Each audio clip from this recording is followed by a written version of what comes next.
अतुलित बलधामं हेमशैलाभ्रदेहं दनुजवन कृशानं ज्ञानिनामग्रगण्यं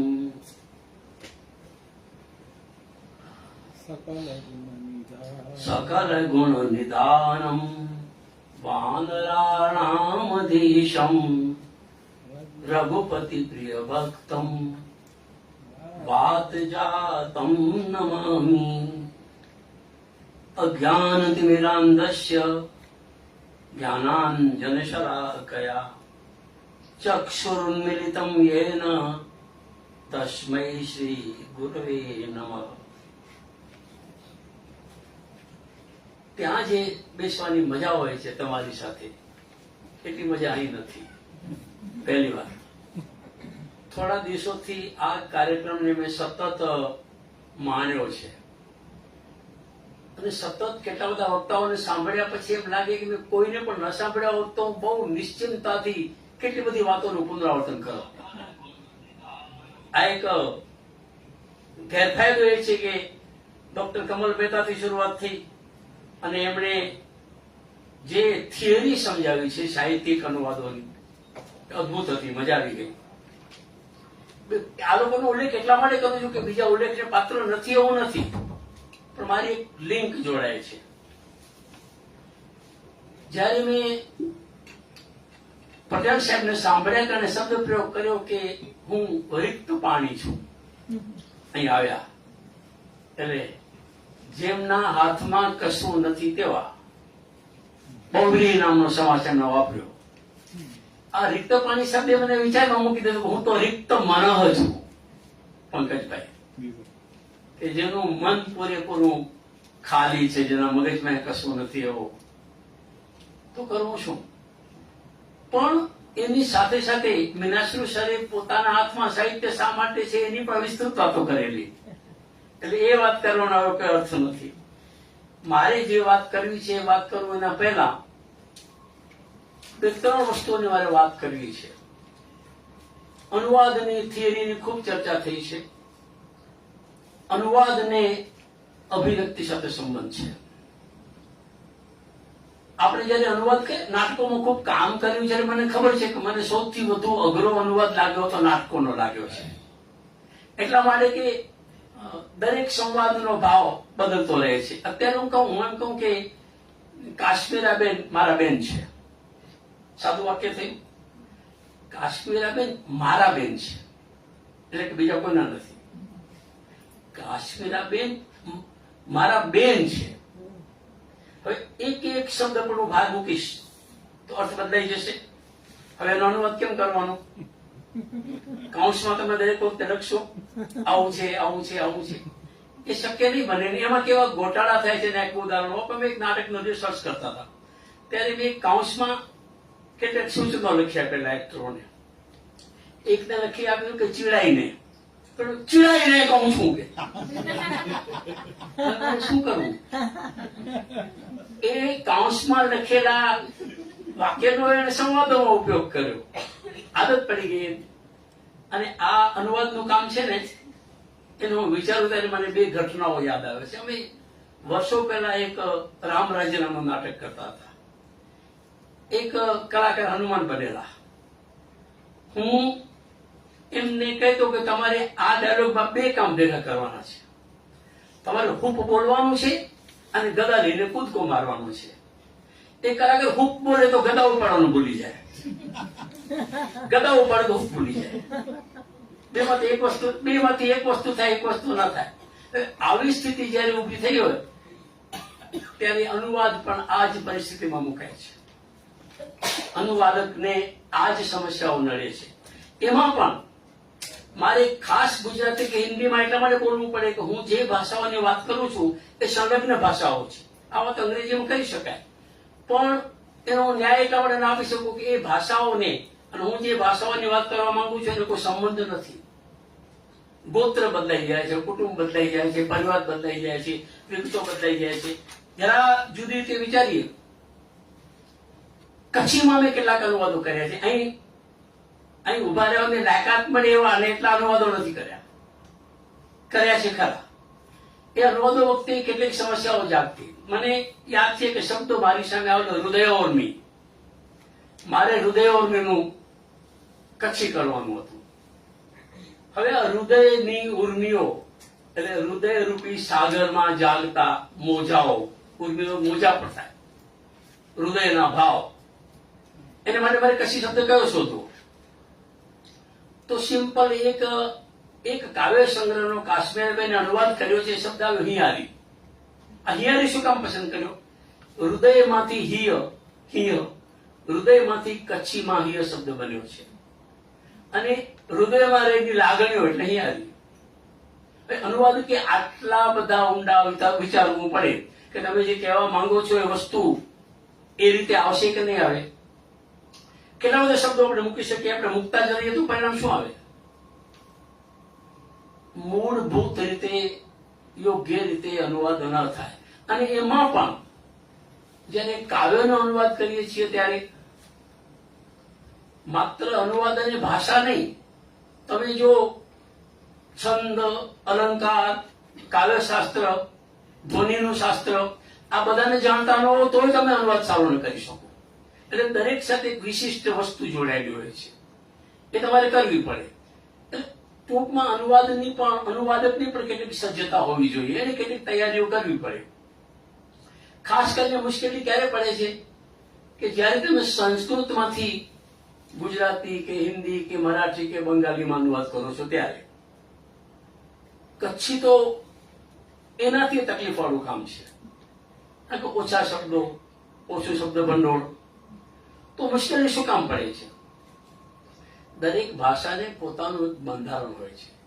સંસ્કૃતને અતિ શુદ્ધ પરફેક્ટ લેંગ્વેજ ગણાય છે. પરિણામ શું આવે કે પરફેક્શન લોકોને બહુ ગમતું નથી.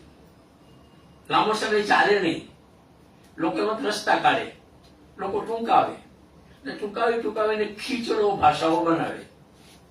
એમ સંસ્કૃત માંથી ઉદ્ભવેલી ભાષાઓ ખીચડો ભાષાઓ થઈ ગઈ. એક બહુ ઉદાહરણ આવે કે સંસ્કૃતમાં પરફેક્શન કેટલું છે, એમાં ક્રિયાપદોના 10 વિભાગમાં વહેંચવામાં આવ્યા છે. આવું બંધન તો લોકોને ફાવે નહીં, તો બધી ભાષાઓમાંથી આ આખી ગણ પ્રક્રિયા નીકળી ગઈ. કચ્છીમાં મેં આવા 3 પ્રકારો શોધ્યા છે. જે કચ્છીમાં સંસ્કૃત પરંપરાના 3 વિભાગો છે એવા. ચોથો મને નથી મળ્યો. હવે આટલાથી ના ચાલે. બીજી એક મોટી સમસ્યા છે એ સંસ્કૃતમાં સંધિ અને સમાસની. સમાસની તો મેં શરૂઆતમાં એક ઉદાહરણ આપ્યું, રિક્તમાનોથી શરૂ કરીને. હવે એ બધામાં હર્ષદેવે ગઈકાલે એક વાત કરી હતી કે સંસ્કૃતના અનુવાદો ખાસ કરીને સમાસના અનુવાદો એટલા બધા વિચિત્ર રીતે કરવામાં આવે છે. જેના હાથ ખાલી છે તે ખાલી હાથ વાળો એમ કહી દો ને અનુવાદ કરવા માટે. હવે આ જયારે શબ્દનો પ્રયોગ કરીએ ત્યારે જે અને તે સંસ્કૃતની પરંપરા પ્રમાણે જોડાય છે. હવે તમે કવિતા બનાવતા હો તો કાવ્યમાં તો તમારે ટૂંકામાં ટૂંકો નાનકડો શબ્દ મૂકવાનો હોય, અથવા તો તમારે મીટર હોય છે છંદનું, એ મીટર પ્રમાણે કામ કરવાનું હોય. એ છંદના ચોક્કસ પ્રકારના મીટરમાં બેસે એવો શબ્દ મળવો જોઈએ. એટલે જયારે મેં કચ્છીમાં થયેલા અનુવાદો જોયા છે ત્યારે અનુવાદકોને આ એક મોટી મુશ્કેલી એ અનુભવતા હોય એવું જોયું છે કે એને યોગ્ય મીટર પ્રમાણે શબ્દો મળતા નથી. ગુજરાતીમાં આવું બને છે. ગઈકાલે જો હર્ષદેવના પ્રવચનમાં જોયું હોય તો એમણે કેટલાક અનુવાદો મૂક્યા. એમાં મુશ્કેલી ક્યાં હતી? તો મોટી મુશ્કેલી એ હતી કે તમને 90% સંસ્કૃત પદાવલી અનુવાદમાં જોવા મળે પૂરેપૂરી, અને ક્યારેક તો ક્રિયાપદ તમને એકાદો જે તે ભાષાનું જોવા મળે. શું કામ? કારણ કે પેલા એના મીટરમાં બેસે એવા એની ભાષાના શબ્દો ના મળે. આ મુશ્કેલી છે અને રહેવાની છે. એટલે અનુવાદકને માટે આ બહુ જ મોટી મુશ્કેલી છે. આ ખાસ કરીને હું કચ્છીની વાત કરું તો કચ્છી એક એવી બોલી છે જેને અમે ભાષા જ માનીએ છીએ. એમાં પહેલી વાત બીજલિંગ છે, સ્ત્રીલિંગ અને પુલ્લિંગ. કચ્છમાં નપુંસકલિંગ નથી હિન્દીની જેમ. હવે તમે જયારે અનુવાદ કરવા બેસો ત્યારે લોચા પડે. કચ્છી ભણતો છોકરો કે કચ્છી જેનું માધ્યમ હોય એ બધા જ ગુજરાતીમાં મોટા ઘોટાળા કયા કરે ખબર છે? કચ્છીમાં એ જો આજે ફોલ ખાસો હોય, ગુજરાતીમાં કહેવાય પુષ્પ સારું છે, તો એમાં લખી એમ જ લખે પુષ્પ ખાસ સારું છે. એ પુષ્પ સારું છે નહીં કે, કારણ કે એને આદત પડી ગઈ છે. એવી જ રીતે જે બધી ભાષાઓ બને છે, હિન્દીમાં કેટલાક શબ્દોના લિંગ જુદા આવે, કચ્છીમાં જુદા આવે. મૃત્યુ કહેશી હિન્દીમાં, આપણે મૃત્યુ કેવું કહેવા વાળા, આપણે મૃત્યુથી બીતા નથી, એટલે આપણે એને પુલ્લિંગમાં કે સ્ત્રીલિંગમાં નથી માનતા, પણ નપુંસકલિંગમાં માનીએ છીએ, એટલે એને બાજુઓ મૂકીએ છીએ. અનુવાદમાં તો ના ચાલે ને. આ પરિસ્થિતિ કેટલી હદે નડે છે એના ઉદાહરણો થોડાક લેવાનો છું, એની વાત કરું છું. પણ એક મોટી મુશ્કેલી એ છે કે બધી ભાષાઓએ, સંસ્કૃતમાંથી આવેલી ભાષાઓએ વિભક્તિ પ્રત્યયોમાં બહુ છૂટછાટ લીધી છે. પરિણામે જેટલું પરફેક્શન સંસ્કૃતમાં છે, આપણે એક વાક્ય કહીએ કે ડાયા રાજાએ મૂર્ખ મંત્રીને પૂછ્યું, ડાયા રાજાએ મૂર્ખ મંત્રીને પૂછ્યું. હવે મૂર્ખ અને ડાયાની જગ્યા બદલાઈ નાખો, બરોબર? મૂર્ખ રાજાએ ડાયા મંત્રીને પૂછ્યું, બીજો કોઈ ફેરફાર નહીં કરવો પડે. તમે પદને છૂટું મૂકશો ને તો તમે નક્કી નહીં કરી શકો કે કયું કર્મ છે ને કયો કર્તા છે, પણ સંસ્કૃતમાં નહીં કરી શકો. સંસ્કૃતમાં એક શબ્દનું વાક્ય બનશે, માત્ર ગચ્છામી પૂરતું છે. પછી અહમ ગચ્છામી કહેવાની જરૂર નથી, કારણ કે ગચ્છામી સાથે અહમ જ આવશે. તમે માથું પછાડશો તો બીજી શબ્દતા નહીં મૂકી શકો, તમને છૂટ નથી એની. જયારે આ તો બધી ભાષાઓમાં હું છે જ. એટલે પરિણામે તમે જયારે ભાષાંતર કરવા બેસશો ત્યારે અનેકવિધ વિચિત્ર પ્રશ્નો આવશે. સહજતાથી બે ચાર ઉદાહરણ આપું છું. આપણે કોઈક માણસને પૂછવું હોય કે કેમ છો, કશી મેં કી અહીં કી આવ્યો, બરોબર? હવે અહીં પણ પાછો મારો મુદ્દો મારા મગજમાં અભિવ્યક્તિ વાળો મારી સામે આવે જ છે. તમે જયારે કોઈક વ્યક્તિને પૂછો છો, વાત કરો છો, કેમ છો, કેમ છો, તમારો ટોન બદલશે. તો અનુવાદમાં તમે શું કરશો? તમે ટોન પ્રમાણે તો અનુવાદ કરી શકવાનો નથી ક્યારે પણ. આ મુશ્કેલી તો છે જ, પણ સાથે બીજી મુશ્કેલી એ છે કે તમે જયારે અનુવાદ કરશો ત્યારે તમે જો તમારી ભાષાના વ્યાકરણથી પરિચિત નહીં હો અને મૂળ ભાષાના વ્યાકરણને જાણતા નહીં હો તો ભૂલો થવાની છો. એટલે પરિણામે જયારે અનુવાદિત પુસ્તકો વાંચીએ છીએ ત્યારે એમ ખબર પડી જાય કે અનુવાદ છે. લેખકે લખ્યું ન હોય ને કે અમે અનુવાદ કર્યો છે, ઉઠાંતરી કર્યો તો ખબર પડી જાય. આ પરિસ્થિતિમાં જો અનુવાદ કરવાનો હોય તો કરવું શું પડે? મેં જયારે કેટલાક અનુવાદો કચ્છીમાં કર્યા છે ત્યારે મારી સામે કેટલાક સવાલો સતત આવતા હતા. ખાસ કરીને ચિંગાર જે સાહિત્ય અકાદમીનું મુખપત્ર છે હું સંપાદન 11 વર્ષથી કરું છું. એમાં જગ્યા વધે ને થોડીક, ક્યારેક હું શું કરું, એકાદો સારો શ્લોક શોધીને એનો કચ્છી અનુવાદ કરીને મૂકી દઉં.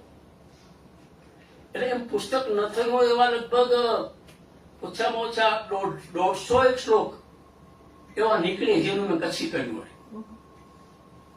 અને હેતુ બીજો કોઈ નહીં. બે માનો કે કાશ્મીરબેનનો લેખ છે, 3 પાના ભરાઈ ગયા અને ચોથા પાના પર 2 જ લીટી આવી, તો તે નવો લેખ શરૂ કરવાનો હોય અને આટલી બધી જગ્યાએ ખાલી ન રાખવી હોય તો આવું કઈ મૂકવું પડે, ફિલર્સ જેવું. ત્યારે આવા ફિલર મૂકવા જાઓ ત્યારે સહેલામાં સહેલો ઉપાય કે કોઈક સારો સંસ્કૃત શ્લોક લેવાનો અને હું એવા શ્લોક પસંદ કરું એનો બહુધા અનુવાદ ન થયો હોય, જે પ્રમાણમાં અજાણ્યા હોય, જેનો અનુવાદ મળતો ન હોય ગુજરાતી કે હિન્દી કે અંગ્રેજીમાં. એટલા માટે કે એમાં એક માનસિક કસરત થાય. આપણે એનો પદચ્છેદ કરવાનો, અન્વય કરવાનો, શબ્દોને પકડવાના, કસરત કરવાની. અને કસરત કરવાની જે મજા છે ને એ અનુવાદો કોઈ કરવા જેવી છે. એમાં પરસેવો વળશે, માનસિક પરસેવો તો વળશે પછી જાણવા કેટલું બધું મળશે. હું થોડાક ઉદાહરણોની વાત એ રેફરન્સમાં હું કરવાનો જ છું જ્યારે એની જરૂરિયાત ઉભી થશે ત્યારે. પણ અત્યારે એક બીજી વાત પર પણ મારે કરવી છે, ખાસ કરીને કચ્છીના સંદર્ભમાં. કચ્છી એક એવી બોલી છે કે જેમાં તમને 45% શબ્દો સંસ્કૃતના મળે, ઓછામાં ઓછા. હવે એનો સારો અનુવાદ કરવા માટે તમારે મૂળ શબ્દ શોધવો પડે. છોરી ચરાઈએ આમરીએ ધધડ ખાઈતી. છોરી ચરાઈએ કેટલા કશી કેટલા જાણે છે. આ તો જો કહું તો મને મજા આવે, વાહ વાહ, વાંધો નથી, એટલે હું હવામાં નથી જવા દેતો. છોરી ચરાઈએ આમરીએ ધધડ ખાઈતી. આ ધધડ શું છે? આપણે એ શબ્દનું મૂળ કયું તો દ્વિદલ. સંસ્કૃત દ્વિદલ માંથી આ ધધડ આવ્યું છે. હવે આવું બધું તમે વિચારો તો તમને એનો અનુવાદ કરવાની મજા આવે. બે દળ, બે પળ. દ્વિદલ આપણે જાણીએ છીએ કે જે આવા બધા દાણા હોય, ફળ હોય, આ હોય તે હોય, તો ત્યાં સુધી તમારે પહોંચવું હોય તો તમારે આવા બધા શબ્દોને વિચારવા પડે. મૂકે હું મારું ડોથો ભરીને પીપળું ડને. ડોથો ભરીને પીપળું ડને. ડોથો. આ દોથોનું મારે અનુવાદ કરવો હોય તો મારે દોથો શબ્દ સમજવો પડે. તો દ્વિહસ્તેના. દ્વિહસ્ત એટલે ખોબો સંસ્કૃતમાં. ખોબો ભરીને મને તો દ્વિહસ્તમાંથી દોથો આવ્યો.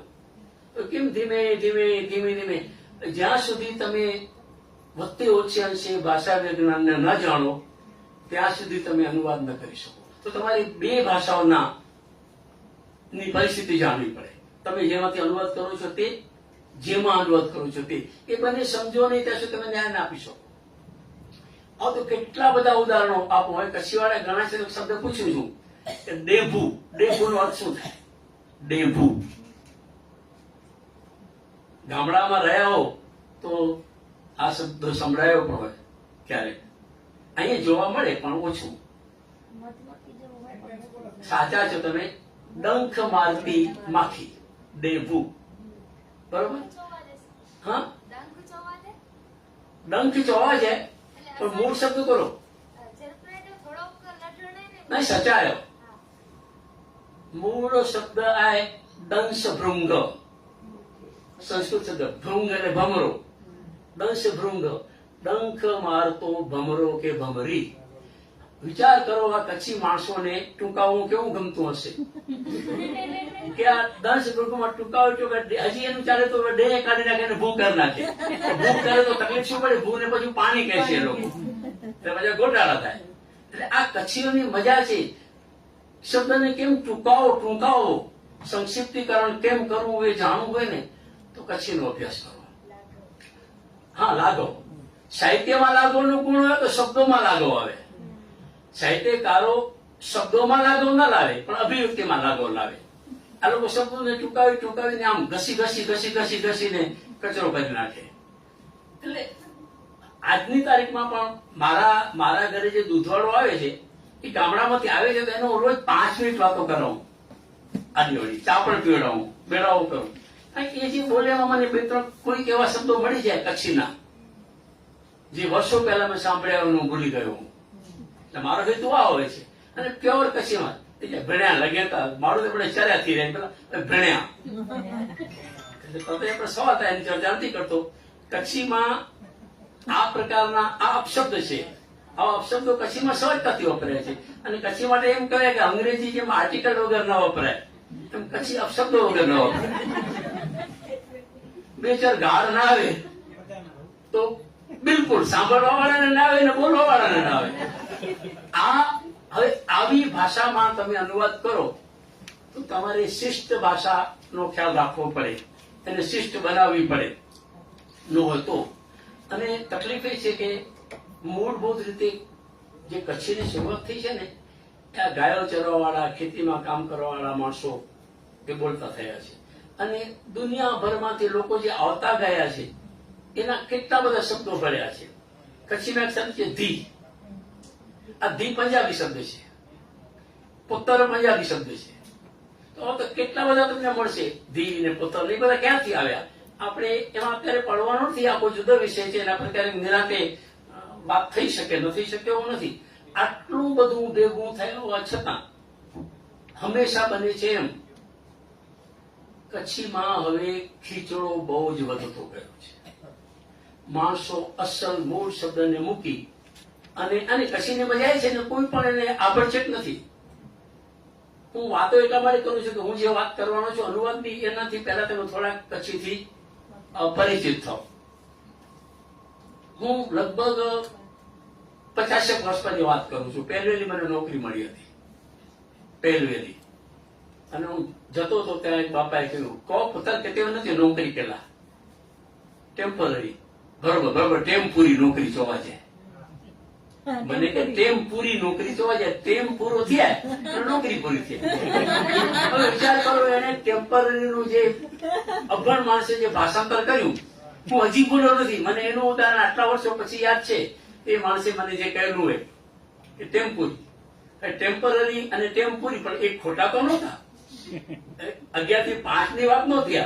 2 મહિના 6 મહિના 4 મહિના નોકરી પૂરી થવાની હતી. આટલી સમજણ એ અભણ માણસોમાં હોય છે. અને ત્યારે તમે આવો કોઈ અસલ કચ્છી બોલવા વાળો માણસ મળી જાય ને તો અડધો કલાક એની સાથે વાતો કરજો. નવા શબ્દો તો નહીં મળે પણ નવા વિચારો મળશે. હું બહુ સમજીને કહું છું. એક વ્યક્તિ સાથે એક વખત થોડીક ચર્ચાઓ થઈ તો ચર્ચાઓ પરથી મને એક નાટકનું ફોર્મેટ મળી ગયેલું આ ગામડાની ચર્ચામાંથી. હું ગઢશીશાથી ભુજ આવતો હતો, બસમાં બેઠો તો મારી આગળ 3 વ્યક્તિઓ બેઠી હતી. એનાથી આગળ બે કુટુંબ હતું આખું. એટલે હું કચ્છીમાં વાત કરતા હતા. ઝઘડતા જતા સસ કહેતી હતી કે તું તા ચરીજી ફરાઈએ, તું તા ચરીજી ફરાઈએ તો જડી નસડી આવું કે નીચી નાય વગેરે વગેરે. આ તો કઈ નમૂના આપું છું. મેં એ લોકોના માથાકૂટ ગઢશીશાથી શરૂ કરી અને ભુજ પહોંચ્યો ત્યાં સુધી મેં સાંભળ્યું. મને એક પ્લોટ મળ્યો અને રાતના 2 વાગે મારી ઊંઘ ઉડી ગઈ ઓછી. આ મગજમાં ઘૂસ્યું એટલે બહાર નીકળ્યો. હવે હું મારા સાડીના ઘરે રોકાયો હતો, જૂની હોસ્પિટલના એક ક્વાર્ટરમાં. બધા સુતા હતા, એક રૂમ હતો એટલે લાઈટ તો કરાય નહીં. પાનન બધું ગોતીને બહાર નીકળ્યો. બહાર પેલો લાઈટ લેમ્પ હતો, થાંભલો હતો, એની નીચે બેસી અને મેં નાટક લખી નાખ્યું. લગભગ 3 વાગ્યાથી 6 વાગ્યા સુધી લખ્યું તો લીધું. એટલે મેં સવારે મેં જાહેરાત સાંભળી કે ગુજરાતી નાટકોની એક સ્પર્ધા આકાશવાણી યોજી છે અને મૌલિક નાટકો આટલા દિવસમાં મોકલવાના વગેરે વગેરે. હું રોહિત ગોર નામનો મારો એક M.Ed નો વિદ્યાર્થી આજે ભુજમાં જ છે. એ વખતે ટાઈપનું કરતો એટલે મેં એની પાસે ગયો. રોહિત કમ કરીને જા, તું ટાઈપ કરી દે. હવે મારે એ જ દિવસે અમદાવાદ જવાનું હતું. ટાઈપ થયું ટ્રેન કરું કચ્છ, એ સરનામું, એ કાગળ અને હી નાટક તું એને એડ્રેસ ત્યાં લઈ દઈશ. તો વિદ્યાર્થીઓ પણ કેટલા આજે પણ એ છોકરાના નામ સાથે યાદ કરું છું. એને આપીને હું ચાલ્યો હતો. પાછળથી એ સંબંધ નાટકને ગુજરાતી નાટકોમાં પહેલું ઇનામ મળ્યું પાછળથી. અને મજાની વાત એ છે કે મારા નસીબમાં આવું બધા સ્ટેજ ને એવોર્ડ ને સન્માન ને લખાયેલા જ નથી. એ એવોર્ડ નો મોટો કાર્યક્રમ દિલ્હીમાં થવાનો હતો. બધી ભાષાઓમાંથી એક નાટક સિલેક્ટ થયેલું, એમાં ગુજરાતીમાં મારું સંબંધ હતું. બરોબર આ ઘટના હું ડિસેમ્બરની કહું છું, ડિસેમ્બર 2000ની. અને જાન્યુઆરીમાં ભૂકંપ થયો ત્યાર પછી. એટલે આકાશવાણીમાં મારા મિત્ર શબાબ છે જે આજે કદાચ આવવાના છે, એને એક ફોન આવ્યો કે કાંતિગો નામનું પ્રાણી છે કે નહીં, જીવે છે કે ધરતીકંપમાં આવી ગયું વગેરે વગેરે. આ સ્થિતિ હતી ત્યારે. એટલે એવોર્ડનો પ્રોગ્રામ રદ થયો. મને એ લોકોએ ₹1,00,000 સર્ટિફિકેટ બધું પોસ્ટ મોકલાવી દીધું.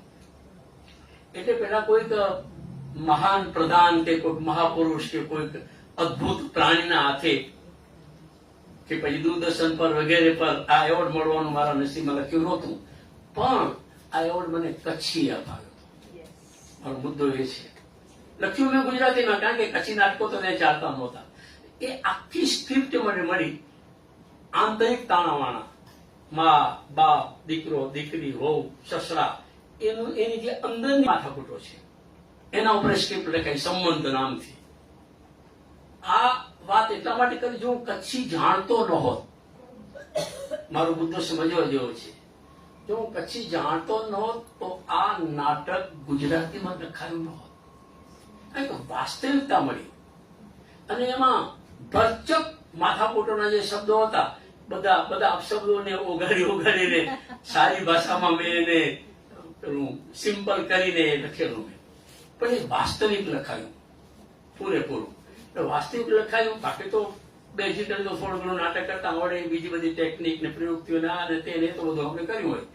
આ કચ્છીમાં આટલી તાકાત છે. અને કાશ્મીર તો ઘણું બધું કામ કરે છે. એ કચ્છીમાંથી અંગ્રેજીમાં ટ્રાન્સલેશન કરે છે. એમણે ઘણું બધું કામ કર્યું છે. ત્યારે એમને પણ અનુભવ હશે કે તમે પેલો અનુવાદ કરતા હોય અને કોઈક શબ્દ પછી અટકી જાઓ તો તમારે બાજુએ મૂકી દેવું પડે. 1-2 દિવસ નહીં, 2-4 દિવસ મૂકી દેવું પડે અને બીજો શબ્દ ના મળે ત્યાં સુધી તમે આગળ ન જઈ શકો. આ અનુવાદમાં આવતો એક પ્રકારનો પઠાર છે. પઠાર એક માનસિક સ્થિતિ છે કે ક્યારેક ક્યારેક તમારું મગજ બ્લોક થઈ જાય. સારો લેખક હોય એ 2-4 મહિના કઈ ના લખે, શૂન્ય અવકાશ આવી જાય. એમ આ કચ્છીમાં અનુવાદ તમને પઠારની સ્થિતિમાં મૂકી દે છે પૂરેપૂરું, કઈ સૂઝે જ નહીં. અને જયારે સૂઝે તમારા મગજમાં એ વાત આવે ત્યારે એટલી બધી ઝડપથી આવે ને કે વાત ન પૂછો. આ હોવા છતાં કચ્છીમાં અદભુત સાહિત્ય છે. કચ્છના કવિ કહી શકે એવા મેકાણ દાદા છે. એની એક સાખી ઉપર હું નમ્ર ભાવે કહું છું કે હું 1.5 કલાક બોલી શકું. એક સાખી ઉપર પૂરેપૂરું. હવે વિચાર કરો કે કેટલું બધું અદભુત એને આપ્યું છે. આપણે વિચારતા નથી, કર્યું એમાં આવતા નથી. એવા જ જબરદસ્ત સર્જકો અને કેવા ધૂની સર્જકો થયા છે. એક ઉદાહરણ આપું છું. કવિ નિરંજન, બરોબર, મોરારજી વ્યાસ. એ માણસે એની 14 વર્ષની ઉંમરે એક ગીત લખ્યું, આ વલ્લો અસાંજો વતન મુજી માતૃભૂમિ કરના. એ ગીત લખાયું 1912માં એની ઉંમરે. અને એની જે છેલ્લી પંક્તિ છે, હે મારે વટ પગો નિરંજન ભેળો, એ ત્યાર પછી 20 વર્ષે લખાયું. હવે એને 2 જ ગીત લખ્યા છે કચ્છીમાં. એ અને બીજું ટીપે મેં મેરા મન માર્યો. 2 જ ગીત લખ્યા હોવા છતાં એને કચ્છીના રાષ્ટ્રીય કવિ જેટલું મહત્વ મળ્યું છે. 2 જ રચનાઓ. અને એની મજા એ છે કે એ તો બહુ મોટી હસ્તી હતી. પાછળથી તો એ બિહારની અંદર એ પૂજાયા છે. આજે બિહારમાં, અને રાજેન્દ્ર પ્રસાદ આ કવિ નિરંજનને ગુરુ માનતા હતા. હું આધારો સાથે વાત, ઇવન રાજેન્દ્ર પ્રસાદ એમને પોતાને ત્યાં લઈ ગયેલા અને રાજેન્દ્ર પ્રસાદ બીમાર પડેલા ત્યારે આમણે એની સારવાર કરીને એને સાજા કરેલા. એ માણસ કેટલો બધો તૈયાર હશે. મૂળ આપણી બાજુમાં માંડવીના. હવે આવા સર્જકો કચ્છીને મળ્યા છે તો પ્રશ્ન ઉભો થાય કે આટલી બધી ઓછા શબ્દોવાળી ભાષા હોય, જેમાં શબ્દો ભંડોળ ઓછું હોતા હોય, રચનાઓ કેમ થઈ? તો કચ્છીની વિશેષતા છે. આ જે વલ્લવસાની વતન છે ને એ ભાટિયા કચ્છીમાં છે. કચ્છીના પ્રકારોમાં માત્ર કુદન, વેનન, હણન આ ભાટિયાઓની ભાષા છે. ભાટિયાઓની કચ્છી છે. હવે એનો તમે ખાલી અભ્યાસ કરો ને, આપણી પાસે તો કચ્છી એ માન્ય ભાષા નથી. માત્ર કચ્છીની ભાષાની વિવિધતાઓ ઉપર માન્યતા મળતી હોય તો હું પીએચડી કરાવી શકું. કંબાગે હું પીએચડીનો ગાઈડ રહ્યો છું એટલે મને થોડુંક આવડે છે. આટલી બધી તાકાત કચ્છીમાં છે, પણ બસ મહેનત બહુ કરવી પડે. એટલા માટે કે લેખિતમાં તમને કઈ નહીં મળે. તમારે લોકોમાં જવું પડે, ગામડાઓમાં મળવું પડે, વૃદ્ધ ઉંમરના માણસોને મળવું પડે, એનું રેકોર્ડિંગ કરવું પડે, એની ભાષાને સમજવી પડે, અને સમજ્યા પછી તમારે એના લક્ષણો તારવવા પડે કે આ ભાટિયા કચ્છી છે, આ કચ્છી છે, આ કચ્છી છે, આ કચ્છી છે. આ બધું કરો ત્યારે આટલી બધી એ સમૃદ્ધ ભાષા હોવા છતાં કચ્છીમાં કચ્છીઓ જેની ઉપેક્ષા કરે છે. મારે વાત નથી કરી. હું થોડીક સીધી વાત કરું છું, થોડાક મુદ્દાઓ પર આવું છું. પાનું તમારી પાસે છે? તમને એક નાનકડું પાનું એટલા માટે આપું છું કે તમે વધુ હેરાન થઈ શકો. તમે માત્ર એમને બેસી રહો એ તો ના ચાલે. તમને થોડું કામ મળવું જોઈએ. તમે વાંચો કમસે કમ, ના આવડે તો વાંચો. એ દૃષ્ટિએ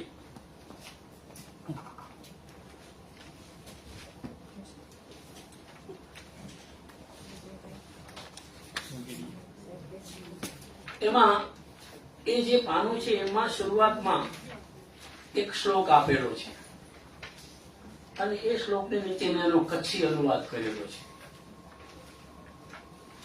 કાવ્યેર્યત્ર કવિ પ્રથા તદલવ કૃતેરપી પ્રાપ્યતે. હવે આ વાક્ય અનુવાદ સિવાય કેટલા 50% 60% સમજી શકે છે?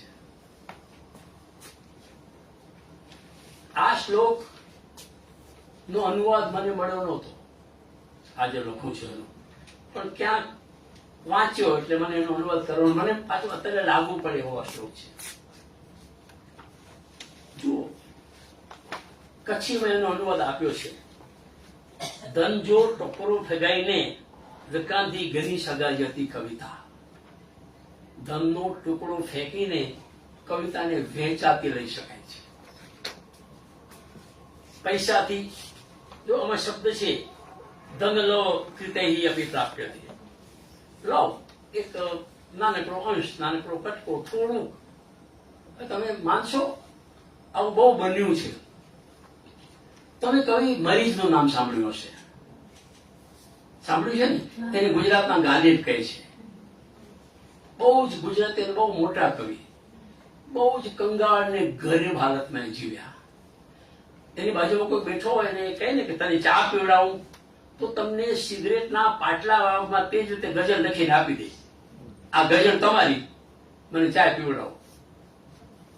જરા સમજ આવું. અને એ બોલવા ઉભા થાય તો કોઈને સમજ ન પડે, એટલી રજૂઆત એની નબળી, માઠી. મને બરોબર યાદ છે, એક મોટા મુશાયરામાં ગુજરાતના ટોપ કવિઓ બધા હતા, નામો નથી લેતો, 2-4 જણના. અને મરી જે શરૂ કર્યું એટલે બધા ઉભા થઈને ચાલવા માંડ્યા. ત્યારે પ્રખ્યાત કવિ એવું કહ્યું કે તમે જાઓ છો પણ અમે તો આને સાંભળવા બેઠા છીએ. શું કહે છે કે તમે જાઓ છો, તમે જેનું કાવ્ય સાંભળ્યા વગર જાઓ છો ને એને સાંભળવા અમે બેઠા છીએ. એ કેટલો ઊંચા ગજાનો કવિ હશે.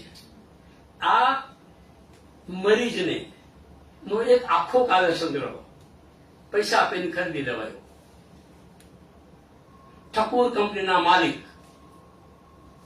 ગોપાલજી ઠાકુર કે સમથિંગ જે પરંપરા હતી, એને પૈસા આપી અને મરીજનો આખો કાવ્ય, હું હકીકતો કહું છું આધારો સાથેની, એનો આખો કાવ્ય સંગ્રહ પોતાના નામે પ્રસિદ્ધ કરી દીધો. પછી કેટલાક સાહિત્યકારોને ખબર પડી, વિરોધ થયો, એને પૈસા પાછા આપ્યા અને પછી જે સમગ્ર મરીજની રચનાઓ થઈ એમાં એક કાવ્ય સંગ્રહ મરીજના નામે લેવામાં આવ્યો. ધનથી કાવ્ય ખરીદી શકાય છે એમ આ જે શ્લોક છે એ કંઈક 13મી સદીમાં લખાયેલો શ્લોક છે. 13મી સદીમાં લખાયેલો શ્લોક છે. ત્યારે એ કવિને ખબર હતી કે લોકો ધન આપીને કાવ્યો ખરીદશે. રામચંદ્ર નામના કવિનો, પણ રામચંદ્ર એટલે ગુણચંદ્ર રામચંદ્ર વાળા રામચંદ્ર નહીં, જેમને નાટ્યદળ પણ લખેલું એ નહીં. આ શ્લોક મને શું કામ પસંદ પડ્યો? તો મને લાગ્યું કે આટલા વર્ષો પહેલા આ કવિને ખબર હતી કે એના ભવિષ્યના વંશજો અમે બધા શું શું કરવાના છીએ. આવડી મોટી વાત લખી દીધી. તો આગળ જુઓ, ધનજો ટોકરો ઠગાઈને વકાંધી ઘણી સગાઈ જતી કવિતા. પછી ને કોઈ પચવા જતો કવિ, કોઈ પણ કવિ કહેવાય. આમ તો એક મજાની વાત પછી કરી દો. એક વખત એક માણસ બિરબલ પાસે આવ્યો અને બિરબલને કહે કે લોકો મને બધા મને પંડિત કહે તો મને ગમે. બિરબલ કહે કે ક્યાં મોટી વાત છે, એક કામ કરવાનું કે હવે તને કોઈ પંડિત કહે તો તું ગુસ્સે થઈને પાછા દોડજે ને પાણા મારજે તો ભલે. છોકરાઓને બિરબલે બોલ્યા કે આ જાય છે ને પંડિત પંડિત કહો. છોકરાએ પંડિત પંડિત દોડ્યો પાછળ ધોકા લઈને. બધાને મજા આવી ગઈ કે 15-20 દિવસ આવું ચાલુ રાખજે. પછી લોકો બધા તને પંડિત કહેવા લાગશે. એટલે શેક્સપિયર કે છે ને, વોટ ઇઝ યોર નેમ. આ પરિસ્થિતિ જો મને તો કઈ નવાઈ લાગે કે ભાઈ આવી રીતે કવિ થવાતું હોય તો આ પૈસા ખર્ચવાની શી જરૂર છે? આવું ગતકડું લડાવી ને બહુ મજાથી કવિ થઈ જવાય. કોઈ રચના કરીજી ઉપાધિ કોલા કરીએ સુજાણ મારું. સમજુ માણસો રચના કરવાની ઉપાધિ શું કામ કરે? અહીં સુજાણ શબ્દ મને નથી ગમ્યો એ વખતે અનુવાદમાં, તો વહેલો અનુવાદ કરેલો છે. કારણ કે આમાં જે શબ્દ છે કૃતધ્યામ, કૃતધીય, આ કૃતધીય માટે મને સુજાણ શબ્દ મને પ્રોપર લાગ્યો નથી. પુસ્તક થશે ત્યારે શબ્દ બદલાઈ જશે. કારણ શું કામ કે જયારે હું આ વિચારું છું ત્યારે મને એક શ્લોક યા શ્રી સ્વયં કૃતદેના યા શ્રી સ્વયં સુકૃતિનામ ભવનેશ્વર લક્ષ્મી વાળો જે શ્લોક છે એમાં શબ્દ આવે છે કે કૃતધ્યામ હૃદય સુબુદ્ધિ વાળો. એમાં દેવીના જુદા જુદા સ્વરૂપ છે કે શ્રી પોતે સુકૃતિનામ ભવનેશુ શ્રી રૂપે રહે છે, લક્ષ્મી જે સારા કામ કરે છે અને ઘરમાં લક્ષ્મી રૂપે રહે છે. પછી અલક્ષ્મી પાપાત્મનામ, પાપીઓના ઘરમાં અલક્ષ્મી બનીને રહે છે. અને કર્તવ્યશીલ વ્યવસ્થિત માણસો હોય એના હૃદયમાં બુદ્ધિ રૂપે રહે છે. આ લક્ષ્મીના સ્વરૂપ છે. આ જયારે આ કૃતધ્યામ વાંચ્યું ત્યારે મને લાગ્યું કે આ સુજાણ બહુ જામતું નથી. એના માટે કશી શબ્દ શોધવો પડે. ગુજરાતી કરીએ તો કૃતધ્યામ એટલે સાદો અર્થ બુદ્ધિમાન, બરોબર ને પંકજભાઈ? ચાલે, બુદ્ધિમાન, સુજાણ નહીં. તો કચ્છીમાં કર્તવ્યનિષ્ઠા બુદ્ધિ યેષામ, હા, જેની બુદ્ધિ છે એના કર્તવ્યોમાં એના કાર્યોમાં પરોવેલી છે. એ અર્થમાં આ જયારે આ જે સુજાણ છે ને સારો જાણતા એટલું જ થયું. પેલો ભાવ ના આવ્યો જે કરવું જોઈએ તે. એટલે હું પોતે જ મારી મીમાંસા કરું છું. પછી શું કહીએ? તોય પણ પા ગૂંથ્યું તા ફૂલે વારેજી કવિતા જ્યાં પ્રબંધ. આપણને ખબર છે કવિતા તો વેચાતી મળી જાય છે, તોય આપણે મહેનત કરીને પુષ્પની માળા બનાવીએ એમ સખત મહેનત કરીને આપણી કવિતાઓના પ્રબંધો કાવ્યો બનાવીએ છીએ. નેત્રુતા દુઃખી. આવી રચના માણસ કરે ત્યારે દુઃખી થાય. ઉજાગરા કરે ત્યારે કવિતા લખાય. આટલી બધી મહેનત કરી દુઃખી થવાનું એના કરતા જે હી ઉપાધિ પાંચ પિંડ વરી ગણાયું. આ કવિ બનાવવાની ઉપાધિ આપણે પોતે આપણા પર લઈ લીધી છે તો કોઈ બે તે કોલા ખારા થયું બીજા પર ગુસ્સે શું કેમ થઈ જાય છે? તમે જે વ્યંગ્ય છે ને એ સમજવા જોઈએ. એટલે આ એકદમ સાદું અને સરળ શ્લોક નથી. એટલે મને એનો અનુવાદ કરવાનું મન થયેલું ને કવિ નામથી મેં એને એ વખતે ચિંગારમાં લીધેલું, કંઈક 2010 કે 2011 ના સમયમાં. વાત માત્ર કઈ છે કે લખ્યા પછી પણ જો તમને એવું થતું હોય કે આમાં કંઈક બાકી છે, કંઈક રહી ગયું છે, તો તમારી અનુવાદકની પ્રોસેસ ચાલુ છે. મારી અનુવાદ કરવાની પ્રોસેસ અટકી નથી. આમાં મને કંઈક ને કંઈક ફેરફારો કરવાનું મન થાય છે. પુસ્તક થવાનું હશે તો થશે, બહુ ચિંતા નથી એની. અને હવે આ બધી ચિંતાઓને છોડી દીધી છે. જે થતું હોય, જે સમયે જે થાય એ કરું. પણ લખતી વખતે જો તમને સંતોષ થઈ જાય કે તમે જે અનુવાદ કર્યો છે પૂર્ણ છે, તો એનાથી મોટો ભ્રમ આ દુનિયામાં કોઈ નથી. અને એ એવો ભ્રમ છે કે જે સતત માણસને પજવશે. આ ઉદાહરણ લેવાનું આ એક સાદું કારણ છે. એ જ રીતે એક બીજો નાનકડો શ્લોકામાં લીધેલો છે. અંબા તુષ્યતિ ન મયા ન સ્નુષયા તાપી નાંબયા ન મયા અહમ અપી તયા ન તયા વદ રાજન કસ્ય દોષોયમ. બહુ સરળ છે, બરોબર? આમાંથી કેટલા છે સંસ્કૃતના વિદ્યાર્થીઓ? હું તો છું, વિદ્યાર્થી જ છું. થોડોક તમને આઈડિયા આવે છે શ્લોકનો? અનુવાદ લખ્યો છે મેં, જો કે અનુવાદ વગર કઈ મગજમાં કંઈક આવે છે? આ શ્લોકમાં શું કામ પસંદ કર્યો હશે? ભાઈ છે ને એના પત્નીથી પણ દુઃખી છે, માતાથી દુઃખી છે, માતા પત્નીને પહેલી વાર છે અને પત્ની છે માતાને દુઃખી છે. બિલકુલ સાચા છે. હવે આ શ્લોકમાં એક નવી વાસ્તવિકતા છે.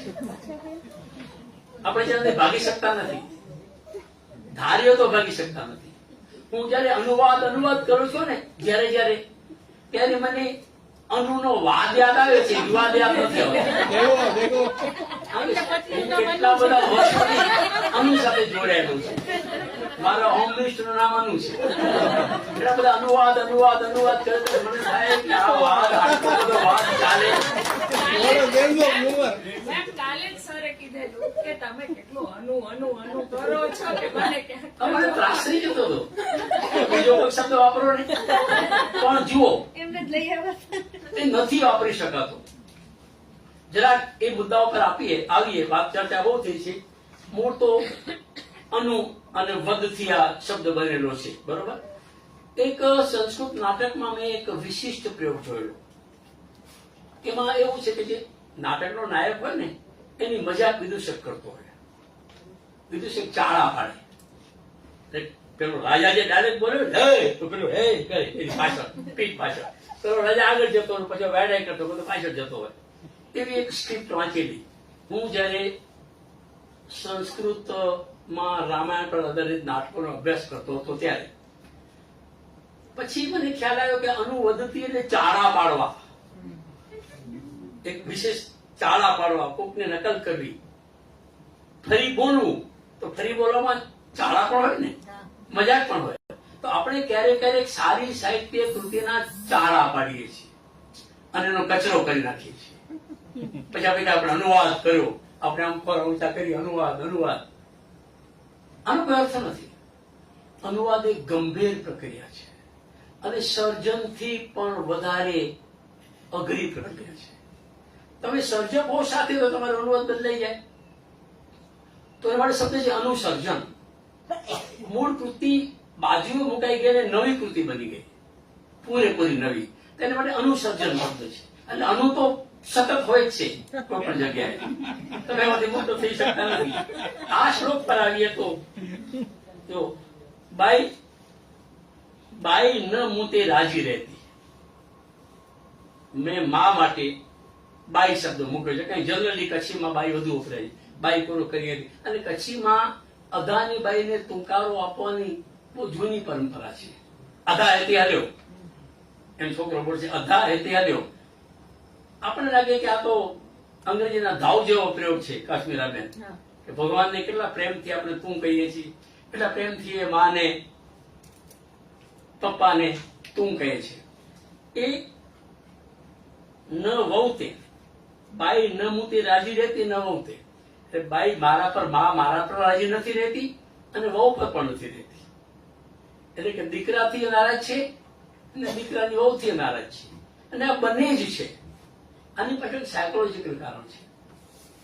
દીકરો એક હતું રીતે મારો દીકરો રહ્યો હોય છે. કોઈ ભાગ નથી પડાયો. વહુ આવે છે એટલે ભાગ પડાવે છે.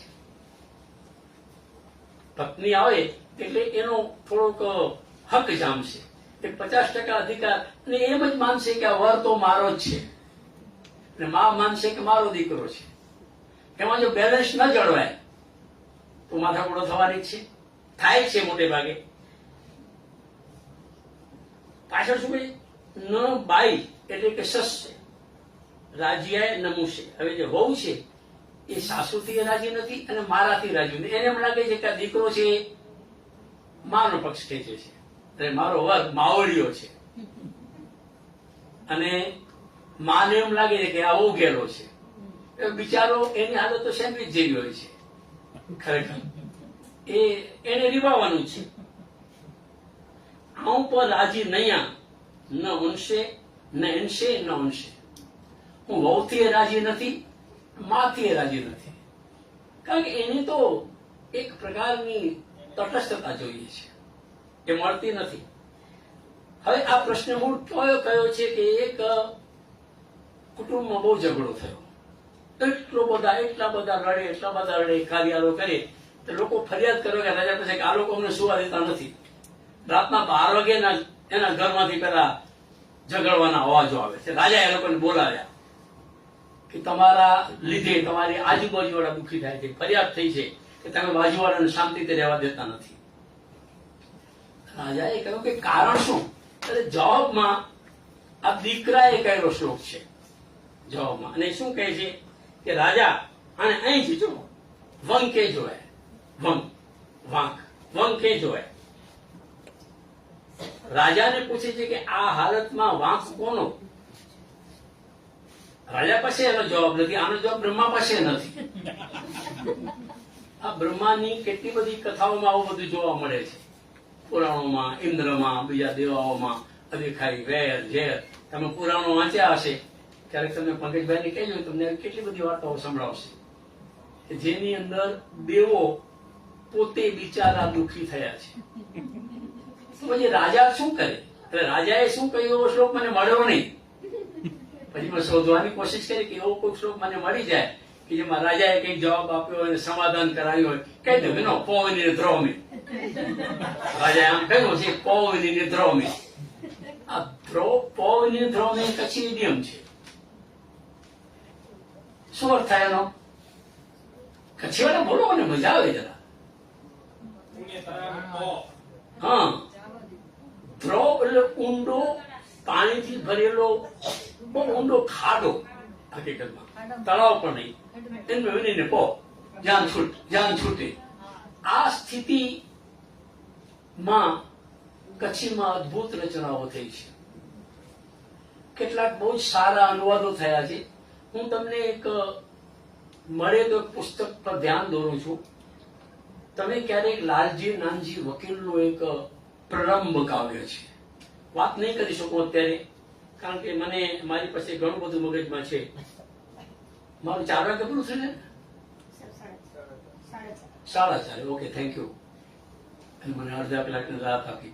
હવે એ લાલજી નાનજી વકીલમાં શું છે તો ઝારાનું જે યુદ્ધ છે એ ઝારાના યુદ્ધનું વિસ્તૃત વર્ણન છે.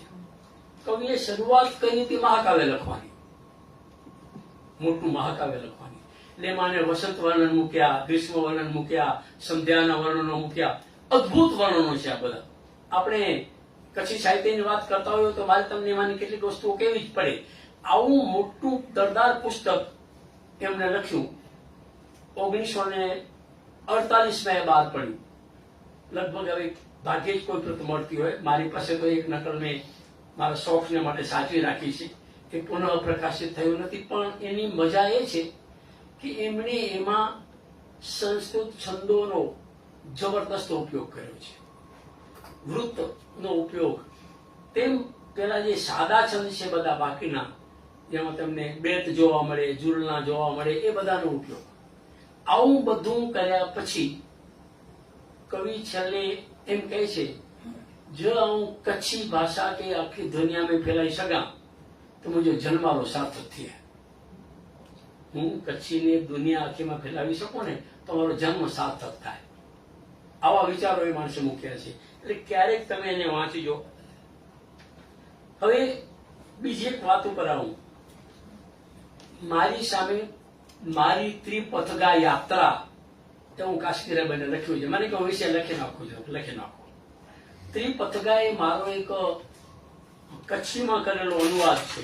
હું એની વાત ટૂંકમાં કરું છું, મારી સાથે નથી. ત્રિપથગા શું કામ? ત્રિપથગાનો અર્થ શું થાય? સંસ્કૃત વાળા કહી શકે. બોલો. હું તમારા જેવો છું, અત્યાર સુધી ત્યાં જ બેઠો તો અહીં ભૂલભૂલમાં ધક્કો મારે જો કોઈ લઈ આવી ગયો છે. બાકી કોઈ ફરક નથી આપણામાં. એ સાચું. એ મૂળ શબ્દ વપરાયો છે ગંગા નદી માટે. સ્વર્ગમાં, પાતાળમાં અને પૃથ્વી પર 3 ઠેકાણે રહેવાવાળી. મેં પંડિત જગન્નાથની ગંગા લહરીનો કચ્છીમાં અનુવાદ કર્યો. એ અનુવાદ હું 800 પીર છું. મને કોઈ ફરજ પાડે તો અનુવાદ કરું. ડોક્ટર ગૌતમ પટેલે મને કહ્યું કે હું 44 ભાષાઓમાં ગંગા લહરીનો અનુવાદ પ્રગટ કરું છું. 44 ભાષાઓમાં. એમાં કચ્છી હોવી જોઈએ, એટલે કામથી તારે એનો અનુવાદ કરી દેવાનો છે. એટલે અનુવાદ કર્યો. હજી એ પુસ્તક પ્રિપરેશનમાં છે, ટૂંક સમયમાં બહાર પડશે. તો પછી મને વિચાર આવ્યો કે તૈયાર પડે છે તો ચાલો ને ચોપડી તૈયાર કરી એમાં મૂકી દઈએ. બીજો સવાલ જાગ્યો, નામ શું આપવું? તો ત્રિપથગા આમાં નિબંધ, કાવ્ય અને નાટક 3 નો અનુવાદ છે. એ 3 થયા. પછી સંસ્કૃત, હિન્દી અને ગુજરાતીમાંથી કચ્છીમાં અનુવાદ છે. એટલે બધી રીતે ત્રિપથગા થયું. 3 ભાષાઓ, 3 સ્વરૂપો એ વહેતા વહેતા કચ્છીમાં ઘૂસી આવ્યા છે. એટલે એનું નામ એ વખતે મેં ત્રિપથગા એવું મૂક્યું. એ બધાની વિસ્તારથી વાત નથી કરતો, થોડીક વાત તેની હું કરું છું. એમાં એક ભગવત જોકિયમ નામના એક સંસ્કૃત નાટકનો અનુવાદ છે. આમ તો ગુરુ અને ગણિકા એવું શીર્ષક લાગે. એ શું કામ કર્યો? તો છોકરાઓએ મને મારા ગામના એ કહ્યું કે અમને કોઈક સંસ્કૃત નાટક કચ્છીમાં ભજવવું છે. તો આવી પડેલું કામ કે 15 દિવસમાં તો નાટક આપ. આ ભાઈ બેસી ગયા. એની વાત એવી છે કે એક ગુરુ છે ને એક ચેલો છે. ચેલો ગુરુની પાછળ પરાણે પડેલો છે, ભૂખે મરે છે. એટલે કેટલા બધા ગુરુઓ બદલાવ્યા છે. જ્યાં સારું ખાવા પડે એવા ગુરુ પાસે જવું, એ સિદ્ધાંતથી એની પાછળ ગયો છે. બહુ લાંબી વાત છે. ગુરુ અને ચેલો ફરતા ફરતા જાય છે, આગળ વધે છે. પછી એક બગીચામાં જાય છે. એ વખતે એક ગણિકા ત્યાં આવીને બેસી છે. એનો સમય પૂરો થઈ ગયો છે. આ ચેલાને પેલી બહુ સારી લાગે છે. એની પાસે જવું છે, વાતો કરવી છે. ગુરુ કહે છે બેસી જા, કે ધ્યાનમાં બેસી જા, તારે ત્યાં છોકરીઓની પાછળ દોડાય નહીં. એટલે બિચારો ત્યાં બેઠો પડ્યો છે. અને એમાં આ બધી માથાકૂટ દરમિયાન પેલો યમનો દૂત આવે છે અને ગણિકાનો જીવ લઈને હાલ્યો જાય છે. હવે યમરાજા પછી જાય ત્યારે કહે છે કે આને નહોતી મારવાની, એના નામની બીજી એક વ્યક્તિને તારે મારવાની હતી. જો ત્યાં આવા ગોટાળા થાય છે. આપણા દેશમાં થાય છે એવું નથી. હવે પેલો ગૂંચવાય છે. હવે આ દરમિયાન પેલો શિષ્ય ગુરુને કહે છે કે તમે તો ઢોંગી છો, મતલબી છો, તમારી તો વિદ્યા નથી ને તાકાત તો તમારી જીવતી કરી આપો. તો ગુરુ પોતે પોતાની વિદ્યાના બળથી એ ગણિકાના શરીરમાં પ્રવેશ કરે છે. એના શરીરમાં હવે ગુરુ છે, પેલી જીવતી થાય છે. આ બાજુ યમદૂત પાછો આવે છે તો પેલીને જીવતી જુએ છે. એને બીક લાગે છે કે બોસ વળશે અને યમરાજા તો કકડાવી નાખશે ને. જે જીવને લઈ ગયો તો એને તો ગુરુના શરીર માને નાખી દે. ટેમ્પરરી તો વ્યવસ્થા કરીએ, પછી બોડી ખાલી થશે તો દેખા જાય. હવે ગુરુ છે એ ગણિકાની જેમ વર્તે છે અને પેલી ગણિકા ગુરુની જેમ વર્તે છે. આ એનું થીમ છે. સ્ટેજ પર ભજવવાની કેવી મજા આવે. છોકરાઓને નાટક જોયું તો આવું જ અપાય ને. એટલે એ નાટકનો કચ્છી થયું. અનુવાદમાં ત્યાં પ્રોબ્લેમ થાય છે. 2 ઉદાહરણો આપો. એક એના શ્લોકની વાત આપણે કરીએ છીએ, એમાં પાછળ આપ્યો છે અનુવાદના નમૂના રૂપે. એક મુશ્કેલી ઉભી એ થઈ, એમાં એક ઠેકાણે એવું વર્ણન હતું પંકજભાઈ કે બગીચામાં બેને જોવો તો પેલો અંધારું છે એટલે ગુરુને ધક્કા મારે, તમે જાઓ તમે જાઓ. શિષ્યને જવું નથી. ગુરુ બહુ આગ્રહ કરી જાય છે. એમાં એક મોટું મોર એની સાથે અથડાય છે મૂળ નાટક પ્રમાણે. પેલો ગભરાઈ જાય છે, વાઘ વાઘની બૂમો પાડે છે. હવે સ્ટેજ પર આ ભજવવું અનુકૂળ નહોતું એટલે મેં મોરની બદલે બિલાડી કરી નાખી. આ મારો ફેરફાર. અને શું કર્યું, સ્ટેજ પર એક મોટી બિલાડી બનાવટી કાપડની બનાવેલી અને જૂના તારથી ઉપર લટકાવી દીધી. પાછળ માણસ બેઠો છે, એ તારને છોડો તો બિલાડી બરોબરના માથા પર આવીને પડે ને. આ જો નાટકમાં ટેકનિકલ એ વસ્તુ હોય છે. એટલે બિલાડી પડીને પેલા વાઘ વાઘ વાઘ. હવે થોડું સાચું લાગ્યું. બિલ્લી વાઘ તણી માસી આપણે કહીએ છીએ.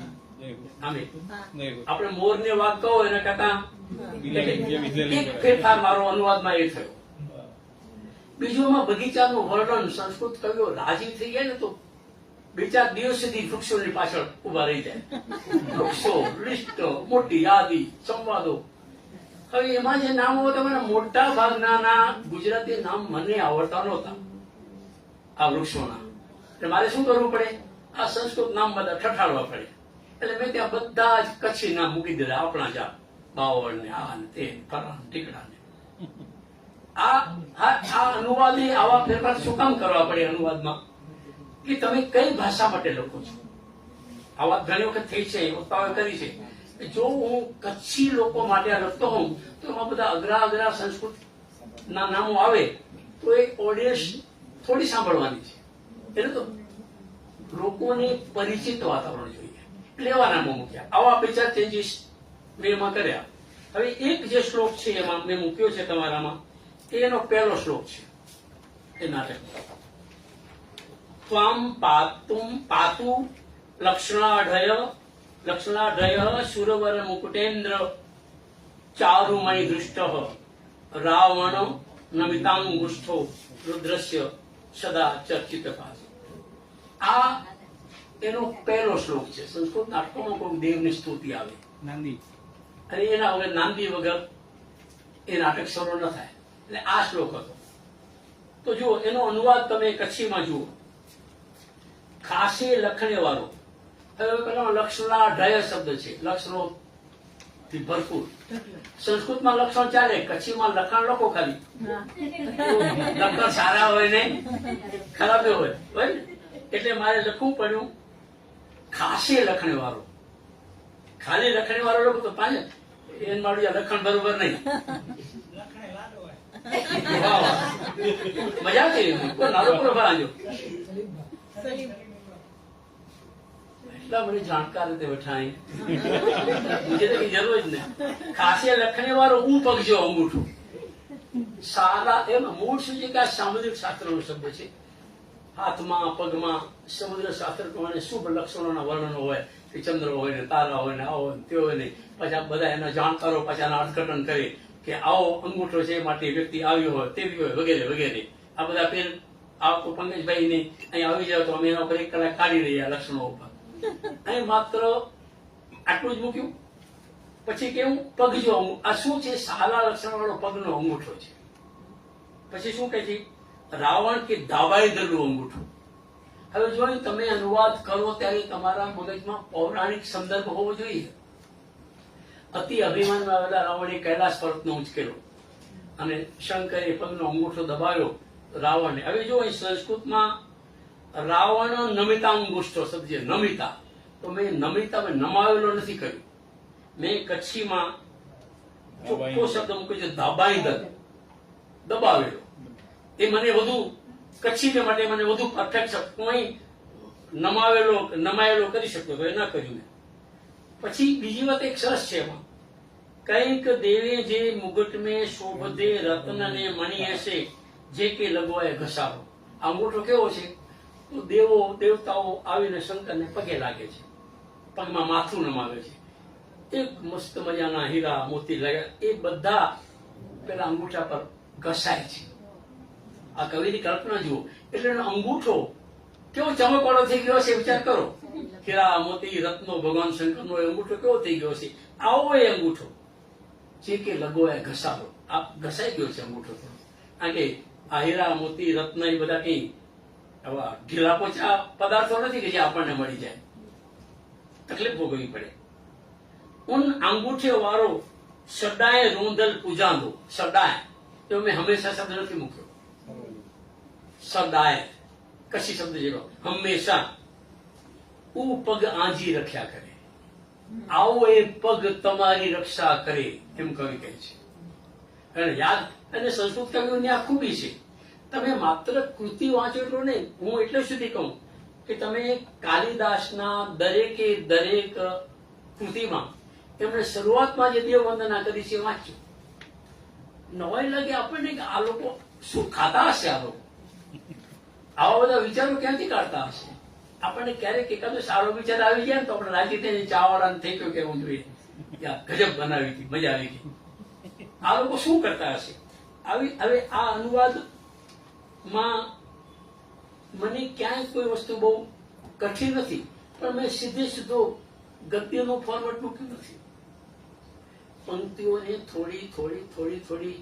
થોડોક કાવ્યનો ટચ આપવાની કોશિશ કરી છે. પણ આ પુસ્તક બનશે ત્યારે આ સંપૂર્ણતઃ છંદમાં હશે, ત્યારે નથી કરી શકું. એટલે મૂળ જે છંદ છે એ છંદમાં જે રચના આવે એ બધું સહેલું કામ નથી. એ ક્યારેક કવાયત થઈ જાય કે પછી કસરત થઈ જાય. બરોબર. હવે આ સંગ્રહમાં આ નાટકની વધુ વાતો કરતો નથી, નહીં થાય. બીજો એક ભાગ છે એમાં જો ગંગા લહરી આવ્યું એમાં 2 નાટકો છે. એક હિન્દી નાટક છે એની અંદર. એ હિન્દી નાટક લક્ષ્મી પ્રસાદ વૈષ્ણવનું અને એનું નામ છે વે જમ્બુ દિવસે ચલે છે. વે જમ્બુ. હવે આ નાટક પણ આમ જ લખાયું છે. હું સુરેન્દ્રનગરની કોલેજમાં હતો અને એક ગ્રુપ હતો મોટું, એ હતો નાટકો બહુ કરતો. હવે કરું છું પણ સ્ટેજ પર નથી કરતો, નાટકો તો આ બધા ભેગા થયા કે અમને એક એવું નાટક આવું જે સાયન્સનું નાટક હોય. તાત્કાલિક સમય નહોતો ત્યારે આ નાટક મારા વાંચવામાં આવેલું. બેને એના નાટકો વાંચ્યા છે. હવે એમાં એનું કથા વસ્તુ કેવું છે કે એક અવકાશયાનમાં અવકાશ યાત્રીઓ નીકળ્યા છે ચંદ્ર ઉપર જવા માટે. આખું નાટક અવકાશયાનમાં ભજવાય છે. અંદર એક બહુ મોટી સ્ક્રીન છે. પૃથ્વી પરના જે સાયન્ટિસ્ટો છે એમને કઈ કેવું સ્ક્રીન પર દેખાય. નાટક એવી રીતે ભજવાય કે સ્ક્રીન પર પેલા દેખાય, સ્વિચ દબાવી પછી સૂચના આપે, આમ કરો આમ કરો આમ કરો, એમ કરે. એમાં ગડબડ થાય છે અને અવકાશયાન તૂટી પડશે એવી ખાતરી થઈ જાય છે. હવે વિચારો, અત્યારે આપણી એક દીકરી અવકાશમાં છે, યાદ છે તમને? અને એને પાછી લાવવા માટે સખત પ્રયત્નો થઈ રહ્યા છે. તો જરા તમે એની માનસિક હાલતની કલ્પના કરો. તમે બેઠા છો, તમે અવકાશમાં ક્યાંક હો, તમને ખાતરી હોય કે તમે 99% ઘરે નહીં પહોંચો. આગળથી મોતની કોઈને આગળથી ખબર હોતી નથી. આ તો ચેતવણી થઈ ને કે હવે તમારી જિંદગી આમાં જ. ત્યારે એની માનસિક હાલત કઈ હોય? આ નાટકમાં આવી એક માનસિક હાલતનું વર્ણન છે. સૂચના મળે છે કે અંદરનો જે ભાગ છે છૂટો પડવાનો છે, એ એક જ સલામત છે, એમાં એક માણસ જઈ શકશે. હવે આ લોકો 3 છે તો ઝઘડે છે અંદર એમાં જાય કોણ? પછી નીચેથી સૂચના મળે છે. જી વેલકમ શવાબ સાહેબ. મેં થોડી વાર પહેલા જ એમને યાદ કરેલા, જયંતિ જોશી શવાબ, આકાશવાણીના પૂર્વ ડિરેક્ટર છે અને મારા ત્રાસમાંથી તમને છોડાવવા માટે આવી ગયા છે. તો આ જમ્મુદીપ નું થીમ કંઈક એવું છે. પછી બધા ખૂબ ઝઘડે છે અંદરો અંદર. હું પૂરી વાત નથી કરતો એનું પૂરેપૂરું, પણ એનો એ અનુવાદ એક માગણી થઈ માટે અને સુરેન્દ્રનગરના રંગાભાઈ હોલમાં એ ભજવાયેલું પણ ખરું. એ વખતે ગુજરાતીમાં ભજવાયેલું, પછી મેં એનું કચ્છી કર્યું પાછું. તો આ બધા અનુવાદો થયા છે ને એ બધા બહુ પ્રેમથી નથી થયા, બહુ સ્વેચ્છાએ નથી થયા, કઈ કોઈ પાછળ પડ્યું હોય ને એ રીતે અનુવાદો થયા છે, પણ થયા છે એ મારા માટે આનંદની વાત છે. હવે એનાથી પણ આગળ મેં તમને જે મટીરિયલ આપ્યું છે, જે વિગતો આપી છે, એમાં કેટલાક શ્લોક આ ઉપરાંત એમાં 2 અનુવાદો બીજા પણ છે. એક ઉમાશંકર જોશીએ વિનોબા ભાવે પર સરસ લેખ લખેલો. હવે આનો અનુવાદ મેં શું કામ કર્યો? તો વિનોબા ભાવે વિશે 2 પ્રશ્નોના મને જવાબ નહોતા મળતા.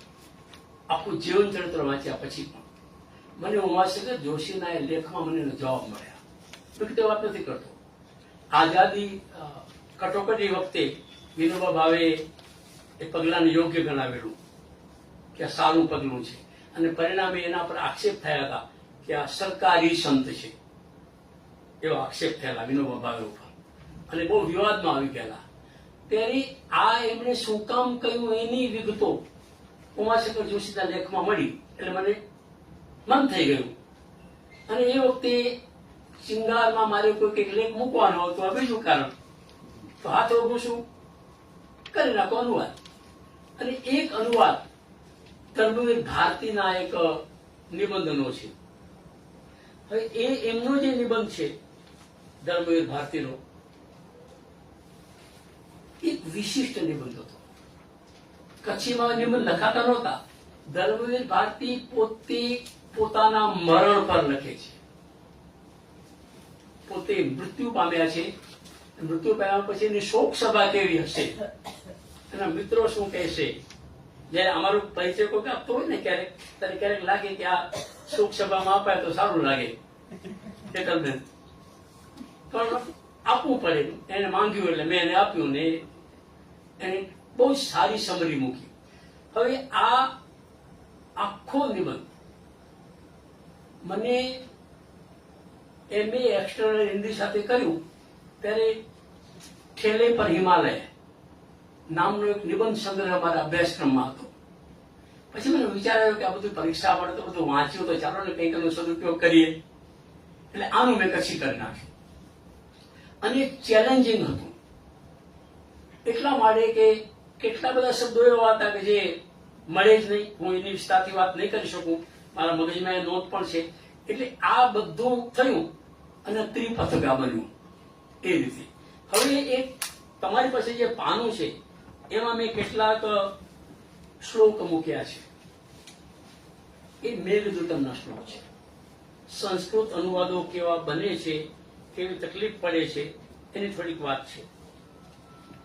એમાં એક શ્લોક છે, હસ્તે લીલા કમલમલ કે બાલ કુંદાનુવિંદ. આ જે શ્લોક છે તમારી પાસે છે, એ શ્લોક વાંચતો નથી. હવે એમાં જુઓ મેં એનું સાદું ગુજરાતી પણ આપ્યું છે, તમે સમજી લો એટલા માટે.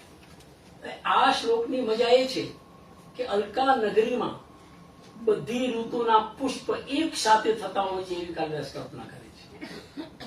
બને નહીં ને એવું. એમાં શું છે કે કમળ છે એ શરદ ઋતુમાં થાય, જૂની પરંપરા. હવે તો હાઇબ્રિડ બધું થાય છે. હવે તો કાલિદાસ ખોટા પડે અત્યારે પૃથ્વી પર. હવે તો લાગે કે તે વખતે મેં લખ્યું બરોબર હતું, હવે નથી. હેમંતમાં કુંદની કળી. કુંદને કેટલાક મોગરાનું ફૂલ કહે છે, કેટલાક બીજા બે ત્રણ નામો આપે છે. હવે કુંદ છે ને પૂરેપૂરું શિશિરમાં ખીલે, પણ કવિએ શબ્દ એના માટે વાપર્યો છે બાલકુંદ. એટલા માટે કે જે ઋતુનું વર્ણન કરते વર્ષાનું તેને પૂરેપૂરું ખીલ્યું હોતું નથી. એમની વનસ્પતિ શાસ્ત્રની સર્જકની સમજ કેવી છે. હવે એક લોધ્રા, તમને કહેતો લોધ્રા નામનો પાવડર આવે છે, બહેનોને ખબર હશે, મેકઅપ માટે.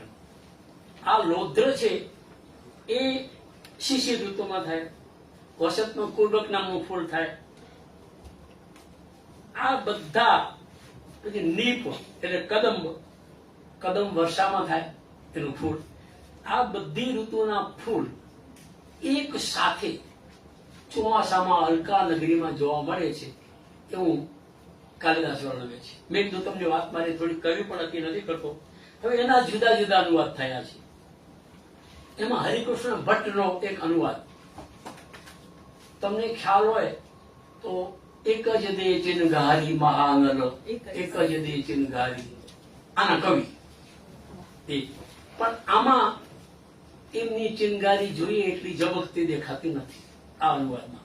એ શું કે છે, જ્યાં જ્યોતિ કર રમવા કમળ ગૂંથી. મેં એમાં જોડણી મૂળ છે એમ જ રાખી છે, ગૂંથીમાંથી રસ્વ છે. જ્યાં જ્યોતિ કર રમવા કમળ ગૂંથી, અલક કરી નવ કુંદની, મુખ કાંતિ લોધર કુસુમ રજથી, પાંડુતા પામે ગણી. અંબોડલે કુર્બક નવું કાની રૂણું સરસવ ધરે, શેથે કદમ બિરાજતું જે યોગ નિપજે તાહરે. ચોમાસું છે એટલે કવિ શું કહે છે કે હે મેઘ, તું આવે ત્યારે આ કદમનું ખીલે છે. એટલે હે મેઘ, કાલિદાસ એને કહે છે કે તારી કૃપાથી આ. હવે આમાં જુઓ, એક તો લઘુ ગુરુની જબરદસ્ત છૂટ, હું હવે ચર્ચા નથી કરી શકતો, સમય નથી. એટલે એમણે આખો જે અનુવાદ કર્યો છે પૂરેપૂરો તે હરિગીતમાં કર્યો છે. તમે હરિગીત જે પોષતું તે મારતું તે ક્રમ નથી શું કુદરતી. સવાસર માફ કરજો કે આડું હતો. આ જે છે ને આ હરિગીત છે. હવે હરિગીતના લય પ્રમાણે તમે આ પંક્તિઓને ગાઈ જોજો તો કેટલી બધી ઠેકાણે તૂટે છે. હું બતાવી શકત યતિ ભંગ છે વગેરે વગેરે. હવે આવો જ અનુવાદ એક બીજો અનુવાદ જે થયેલો છે એની હું વાત કરું છું. ક્રીડા માટે કમલ અલકે હાથમાં કુંદ તાજું, વેણીમાં તો કુર્બક અને કાન શોભે શ્રીશે, હજુ પહેલામાં શું કરીએ, શિરીષ ને બદલે સરસવ વાપર્યો છે, દેશી શબ્દ. એટલે સરસવ અને સરસવનું તેલ યાદ આવે એટલે આપણે કે કાનમાં સરસવનું તેલ રેડ્યું હશે, આવા બધા વિચારો આવે. સેથી નીચે તુજ ગમનથી જે થતા પાંડુ વર્ણી, સ્ત્રીઓની જ્યાં કુસુમ રજથી લોધ્રની કાંતિ ભાસે. શંભુચંદ્ર નામના કવિનો અનુવાદ છે. હવે જો એને છંદની ચુસ્તતા વાપરી છે, બીજું બધું છે, આમાં કદમનો ઉલ્લેખ. હા, તપસ્વી નંદીજીના પિતાજી. અચ્છા, ઓકે, એ ખ્યાલ નથી મને. તપસ્વી હવે એમણે શંભુચંદ્ર જો નંદી. આમાં નીપ કે કદમનો ઉલ્લેખ રહી ગયો છે આ અનુવાદમાં. એટલે કોઈ કઈક બીજી વસ્તુઓ છે, કોઈ નથી કહ્યું, પણ એક વસ્તુ એની ચૂકાઈ ગઈ. અનુવાદ જયારે તમે કરો ત્યારે મૂળમાંનું કંઈ પણ રહી ન જવું જોઈએ અને ઘરનું ઉમેરવું ન જોઈએ. ગાંઠમાંથી કંઈ કાઢીને એમાં નખાય નહીં અને એમાંથી કાઢીને ખિસ્સામાં ન નખાય. આટલી વફાદારી અનુવાદકની હોવી જોઈએ. આ જ રીતે આ બધા અનુવાદને જોઈએ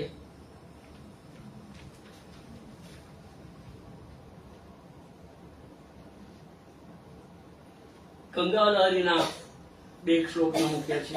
આ જે અનુવાદ છે ત્યાર પછીનો એક અનુવાદ છે જે એની વાત કરી લઉં. જ્યાં લરના કરમાં ધરતી અરવિંદ સુકોમલ ડોલર વેશે, પુષ્પ પરાગજ લોદ્ર તણી શુભ આનંદને સુષમાતિ દેશે. સુંદર કાન વિશે શિરીષે વળી, કુર્બક કેશ ચોડા મહી મહેકે. તું વર્ષે નિપજે નિપજે નિપજે. હવે આ છે શણગાર તે દરી સુંદર શેથે. હવે આ આખો જે અનુવાદ છે પૂરેપૂરો, એમાં એને સંશ્લોકિતો નથી, છંદ બદલાવ્યો, વધારાના ઘણા બધા શબ્દો આવ્યા, વિસ્તાર થયો. હવે વિચારો કે સંસ્કૃતમાંથી તમે છંદોબદ્ધ અનુવાદ કરો તો તમે સંસ્કૃત શબ્દો ન વાપરો તો જાઓ ક્યાં? અને લોધરાને માટે તમે શું કરો? એક વસ્તુ છે. હવે એને જો કુર્બક તો કુર્બક જ મૂક્યું, શિરીષનો. હવે કુર્બકનો મેં એક ટ્રાન્સલેશન વાંચેલું તો વાંકી પેલી શું કહેવાય, તાંતણાઓ, વાંકા વાંકા તાંતણાઓ હોય એવું એક જાતનું ફૂલ, એવું મને ડિક્શનરીમાં જોવા મળ્યું. હવે આટલી બધી માથા કોણ કરે? એ કવિએ વાંકો થઈ જાય. એટલે આટલી બધી વ્યાધિ કર્યા વગર એ લોકો જેમ છે તેમ મૂકી દેતા હોય છે. મૂળ સવૈયા છંદ છે, અનુવાદ પછીનો જે છે. એટલે અનુવાદ સારો છે, પણ એમાં નિપજે જે શબ્દ છે એમાં ની દીર્ઘ થાય છે. ત્યાં છંદ પ્રમાણે લઘુ હોવો જોઈએ, પરિણામે બંધારણ તૂટે છે. મેં પહેલા જ કહ્યું કે તમારે છંદશાસ્ત્રને સમજવું પડે, તમારે અલંકારોને સમજવા પડે. એમાં સંસ્કૃતમાં જયારે સમાસ આવે, માધવ સાહેબે તમને કાદંબરીનો એક ભાગ વાંચી સંભળાવેલો, એવા 2 ફકરા વાંચ્યા હોત તેમણે તો ડેફિનેટલી ડોક્ટરને બોલાવવો પડે. મને એવું લાગતું હતું કે આવા મને કેટલાક તો ચોક્કસ બેભાન થઈ જશે. 3 અમે જયારે ભણતા ત્યારે 3 4 પાનાનું કાદંબરીનું આવડો મોટો પેરેગ્રાફ આવે, પછી પહેલા શું કરવાનું? કર્તાપદ શોધવાનું, હેરાન થઈ ગઈ. પછી ક્રિયાપદ શોધવાનું. કર્તા અને ક્રિયાપદ શોધવામાં અડધો કલાક લાગે. એક વ્યાકરણ જાણતા હો તો એ શોધ્યા પછી બધા વિશેષણો, હવે કર્મને વિશેષણ હોય, કર્તાને વિશેષણ, ક્રિયાપદમાં ક્રિયા વિશેષણ હોય. આ બધાને છૂટા કરીને તમને એક નાનકડું વાક્ય મળે. આપણે કે શું આ બાણ ભટ્ટે કારીગરી કરી છે, કેટલી નિરાંત હશે એ લોકોને. આવું લખવા માટે, આવું વાંચવા માટે આજે કોઈને નિરાંત નથી. માટે મહાકાવ્યો લખાતા નથી પંકજભાઈ, હાઈકુ લખાય છે. હાઈકુ તો જલ્દી જલ્દી લખી દેવાય. અને મન મેં પંચ સત પંચ થીધી મન મેં પંચ સત પંચ થીધો વે હાઈકુ પંચ સત પંચ મોડું કરી દે. આ વાસ્તવિકતા છે પંચ સત પંચની. એની વચ્ચે તમે આગળ વધો. એક છેલ્લી વાત એ કરું છું, કચ્છીમાં કેટલાક બહુ સારા સમૃદ્ધ અનુવાદો થયા છે. એમાંનો એક અનુવાદ મરાઠીમાંથી જ્ઞાનેશ્વરી ગીતાનો થયો છે. જ્ઞાનેશ્વરી ગીતા એકતમાં ગીતા ઉપરનું મહાભાષ્ય છે, જ્ઞાનેશ્વરનું લખેલું. એમાં ઓવી નામનો છંદ છે. આ મૂળ છંદમાં, ઓવી છંદમાં જ પ્રભાશંકર ફાળકે સાહેબે લગભગ 4,500 ઓવીઓનો અનુવાદ કર્યો. અને દરેક કચ્છ પ્રેમીએ કે કચ્છી પ્રેમીએ આ અનુવાદ વાંચવો જોઈએ. એમની મજાની વાત એ હતી કે કચ્છીમાં એમણે એટલા બધા તળપદા શબ્દો વાપર્યા છે સહજતાથી. એક ઉદાહરણ લઈને હું મારી વાતને પૂરી કરવા સીધેમાં આવી જઈશ. મારું ઘડિયાળ એમ કહે છે, એક પંક્તિ છે, પૈ ચંદ્ર ચંડા સુડોળા દાવી તાશી કોપ પ્રસાદ લીલા એકામ ઋષસી તમાંચા ડોળા એકા પ્રાણિતોષી કૃપા દૃષ્ટિ. આ મરાઠી છે. મને મરાઠી કેટલું આવડે ખબર છે? મુંબઈમાં ગયો તો રિક્ષાવાળાને સમજી શકું એની વાત કે મારી પાસે વધુ પૈસા ન લઈ દે. એવા થોડાક વાક્યો આપણે તૈયાર કર્યા હોય કે ક્યાં જવું છે, ક્યાં આવું છે, ને આડું બોલે તો ખબર પડે. એનાથી વધુ મને મરાઠી આવડતું નથી. પણ મરાઠીના અનુવાદો હું ખૂબ વાંચ્યા છે, એ વાત નથી કરતો. હવે એનો હિન્દી અનુવાદ પણ થયો છે. જ્ઞાનેશ્વરીના લગભગ બધી ભાષામાં અનુવાદો થયા છે. એક હિન્દી અનુવાદ હું વાંચું છું. મને એના કવિનું નામ યાદ પણ 99% કિશોરસિંહ ચાવડાનો અનુવાદ છે. 99%. તુમ સૂર્ય ચંદ્ર નયનો છે, તુમ સૂર્ય ચંદ્ર नयनों से कोप प्रसाद लीला दिखाते. भगवान ने कहे છે, कहीं तम दृष्टि से क्रुद्ध होते, कहीं कृपा दृष्टि से पागते. આ હિન્દી છે. હવે ફડકે સાહેબનું કચ્છી જોજો. મને મજા એટલા માટે આવે છે કે એમણે આવા સંસ્કૃત શબ્દોને શક્ય હોય ત્યાં સુધી ટાળ્યા છે. હેની સજ ચંદર નેણે જે પ્રતાપે. પ્યોર કચ્છી. હેની સજ ચંદર નેણે જે પ્રતાપે રોઠે તુઠેજી લીલા બતાવીએ. રોઠે તુઠેજી લીલા બતાવીએ. એના બધા ઋષિ કુપિત બધું ઘણું બધું સભાસદ કરી શક્યા હોય, તેમણે નથી કર્યું. ઋષિને હેકડે નું હણે કૃપા છે પારી બેસે. આજે તમારે ખરેખર કચ્છી અનુવાદ, કચ્છી ભાષાની તાકાત આ બધું છે ને, તો તમારે કચ્છીના 2 અનુવાદો વાંચવા જોઈએ. એક શબાબ સાહેબે એમના મોટા ભાઈની એક કલ્પિત નવલકથા કહી શકાય એનો એક અનુવાદ કર્યો છે. મને લાગે છે કે 150-200 પાનાનું પુસ્તક હશે.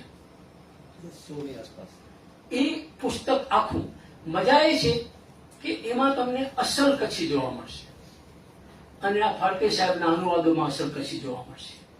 આવી 4,500 ઓવીઓ, ઓવી છંદ જ પાછો, છંદ નથી બદલ્યો એમણે.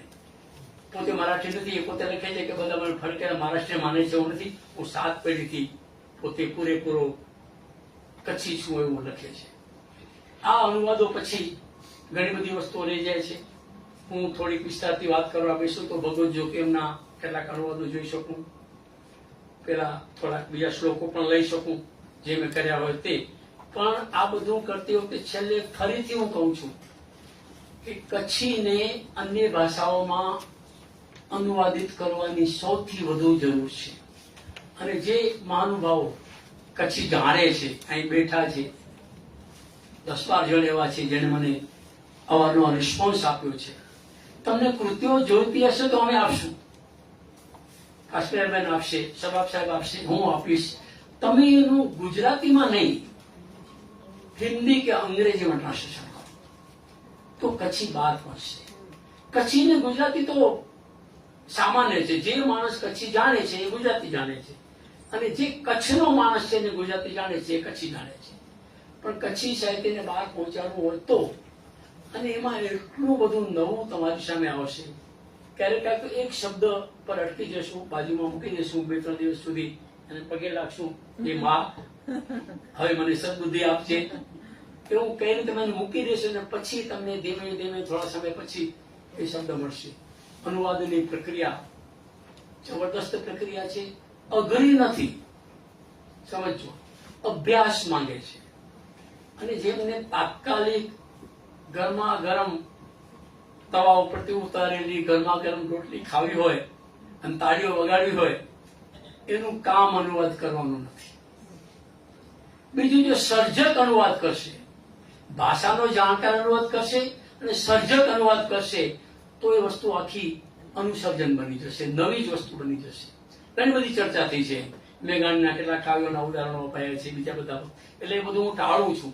પણ સંસ્કૃતમાં પણ અનુસર્જનની કક્ષાએ પહોંચી એવા કેટલાક અનુવાદો ઉમાશંકર જોશીએ કર્યા છે.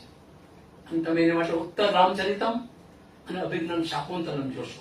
એ બધા ઉદાહરણો મારી પાસે છે. એ ઉદાહરણો શેના છે?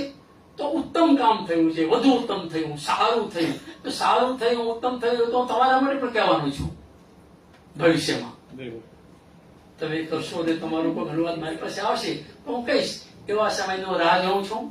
અહીં સબાબ સાહેબ હાજર છે, એમને બહુ રાહ જોવડાવી મને પરવડે એમ નહીં. મારા વડીલ છે એને હું ગુરુ માનું છું, એટલા માટે કે વયોવૃદ્ધ છે અને જ્ઞાનવૃદ્ધ છે. બે વસ્તુ એમની પાસે છે. મેં તમને જે ત્રાસ આપ્યો છે એ આપવાનો મને હક હતો, મને હક આપવામાં આવેલો, એટલે એનો મેં સદુપયોગ કર્યો છે એમ માનું છું. અને મને માફી માંગતા બહુ આવડતું નથી, કચ્છી માણસ છું. માફી માંગવાની વાત આવે તો મને કેટલા બધા કચ્છી આર્ટિકલ યાદ આવે, જબરદસ્ત, જેનો ઉપયોગ એ કરાય નહીં. બરોબર ને સાહેબ? Thank you very much. તમે લોકો મને સહન કર્યો છે એના માટે તમારો સૌનો સહન કર્યો છે માટે આભાર, બીજું કોઈ વાત માટે નહીં. Thank you.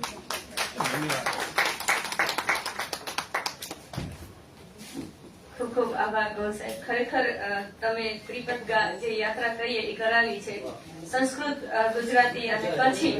અને સાથે સાથે સાહેબે એક આપણે બધાને એક રિસર્ચનો વિષય પણ આપી દીધો કે આપણે ગુજરાતીથી આપણો મુખ્ય વિષય હોય કે સંસ્કૃત હોય કે હિન્દી, આપણે કચ્છી ટ્રાન્સલેશન પણ કરી શકીએ છીએ. તો સાહેબનો ખૂબ ખૂબ આભાર. અને હવે આપણે બધા જઈ રહ્યા છીએ 5 મિનિટ્સ ફોર ટી બ્રેક અને પાછા ફરીથી મળીએ છીએ. આભાર. હું અહીંયા જ બેઠી છું. પોતાની અટેન્ડન્સ લખીને જજો કાં આવજો. કાં ચા પીને આવો અને ચાલશે. ચા પીને આવો. ચાલશે ચાલશે. હા.